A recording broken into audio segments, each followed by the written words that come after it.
Хочу поделиться с вами, как я недавно просматривал одну интересную передачу на эмиратском канале под названием «Кальби итмаэн», что значит «теперь мое сердце спокойно». Главным героем программы является молодой парень по имени Гаиф.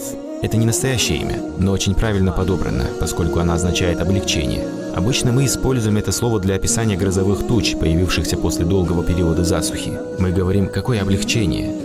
Итак, это программа о молодом человеке, который ходит и ищет бедных и несчастных людей, на долю которых выпала тяжелая участь. Поначалу он скрывает свои личности и позиционирует себя бездомным, оказавшимся в поисках еды и средств к существованию. И когда они решают помочь ему, он признается им, что в действительности он пришел для того, чтобы помочь им. Обычно он вытаскивает пачку денег и протягивает их им, или же покупает им дом, или предлагает оплатить операцию, если они нуждаются в дорогостоящем лечении, или же оказывает другую помощь в зависимости от их нужды.